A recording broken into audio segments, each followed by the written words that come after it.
If you're trying to change behavior that harms your partner and damages your relationship with them, listen up.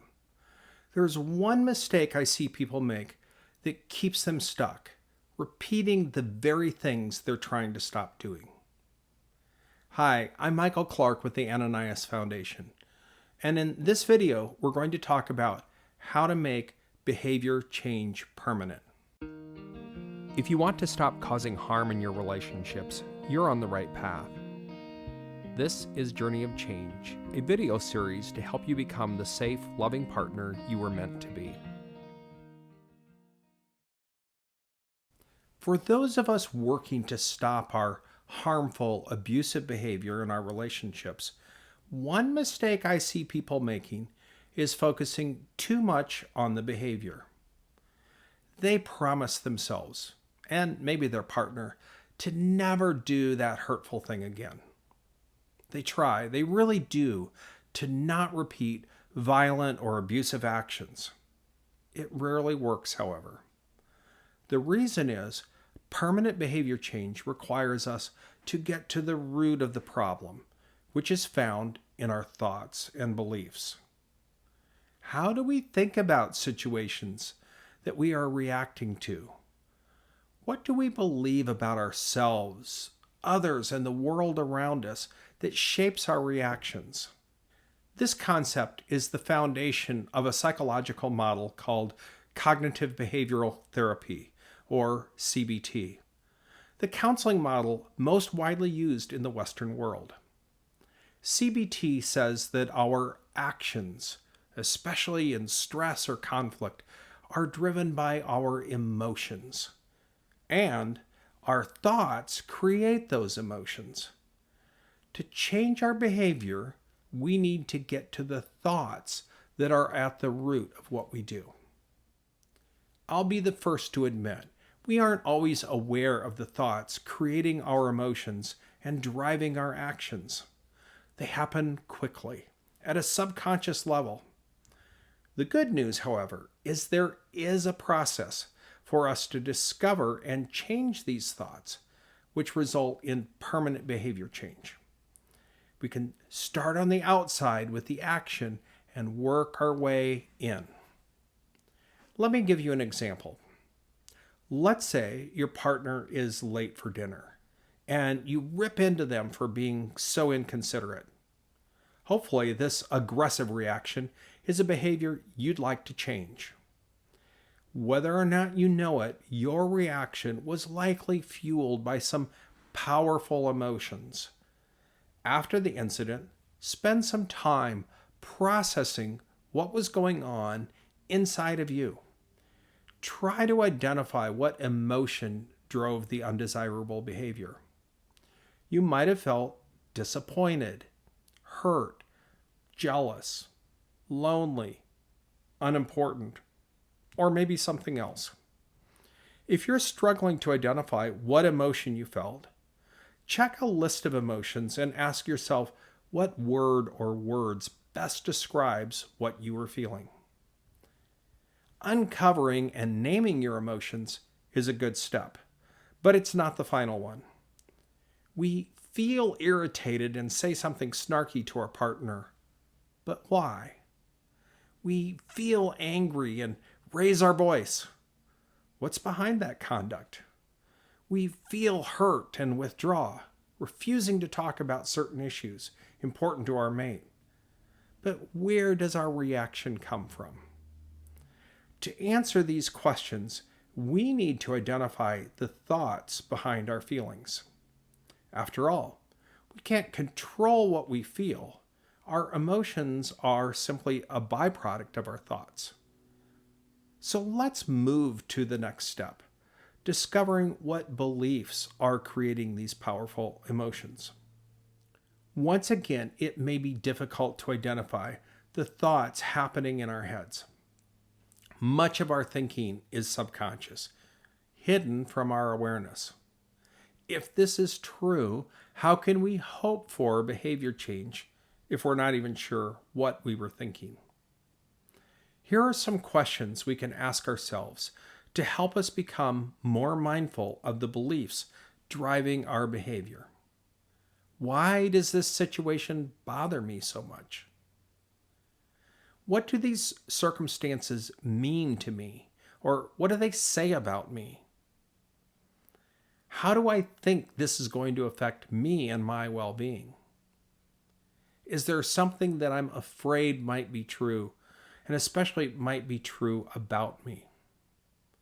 Notice the focus of these questions is on us, our emotions, and our thoughts. That's very different than why does this other person keep irritating me, or how can I get them to act differently?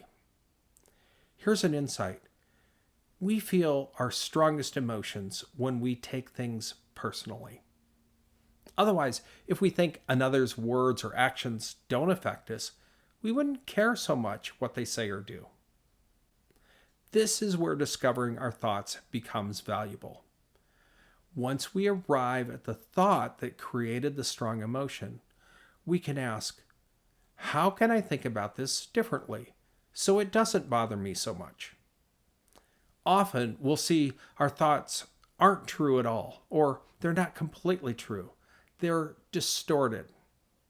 If we tell ourselves a different, more accurate story about our circumstances, it leads to a less powerful emotion, and we're likely to respond in a less harmful way. Perhaps some examples of people discovering their thoughts, seeing the distortions, and finding better ways to view those situations will help illustrate the concept. So let's start with Zeb. Zeb admits he takes issue with people talking about him behind his back. If he even thinks they might be talking about him, he feels upset and often gets in their face to stop them. He realizes this issue is damaging his work and personal relationships, however, and therefore he's committed to behavior change. When Zeb pondered what emotions he experienced, he determined he felt anxious, insecure, powerless, and vulnerable. The thought behind those feelings was, they're saying bad and untrue things about me, but I'm not there to defend myself. Saying those words out loud made Zeb realize he was making a lot of assumptions. They might not have been talking about him at all. If they were, they might not be saying bad or untrue things. Even in the worst case scenario, if they were talking smack about him, he realized getting in their face would not change their opinions. In fact, it would have the opposite effect, maybe validating their negative judgments. His fear of others talking about him, he realized, had more to do with his insecurities than the discussions happening out of his earshot. As Zeb focused on building his self-esteem, he began to care less and less about other people's opinion of him. He felt good about himself, and that's what mattered the most. Okay, here's another example. Meet Carrie.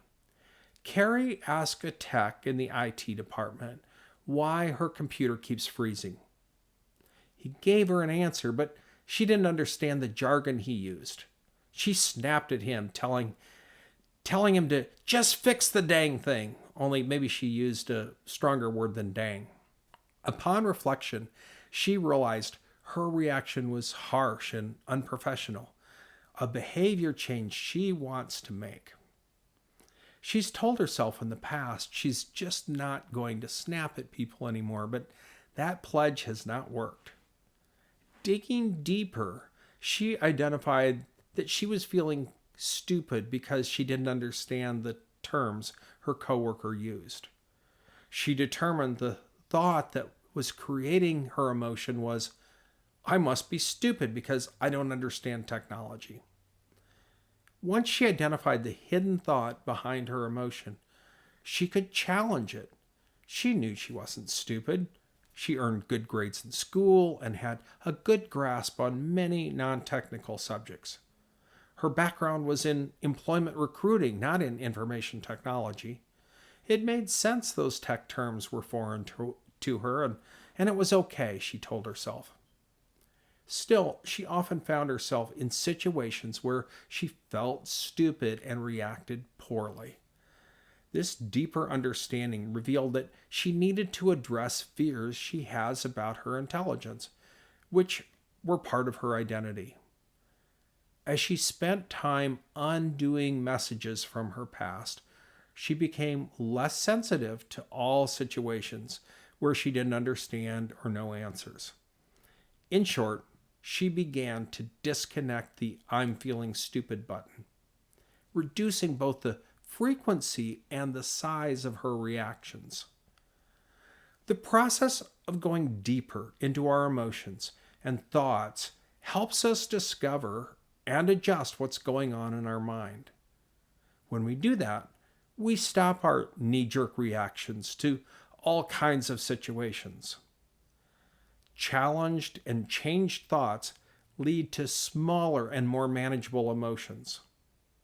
With our feelings under control, we feel less pressure to react to difficult situations and have more mental space to think through how can we best respond to them.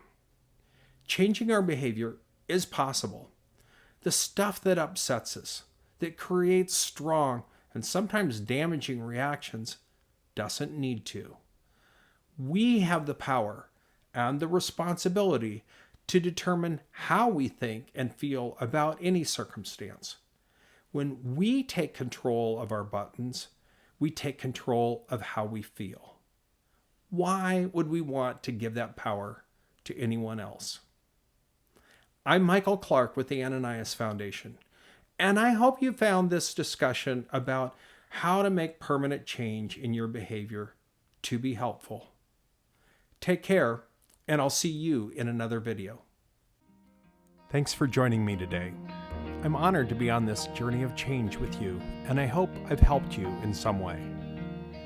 If you have any comments, questions, or suggestions, feel free to leave them in the comments section below. We'd love to hear from you. Also, be sure to hit the like button, share this with others who might find it helpful, and subscribe to our channel so you don't miss any of our future videos. For more resources, head to our website, ananiasfoundation.org. Until next time, take care and remember, change is possible.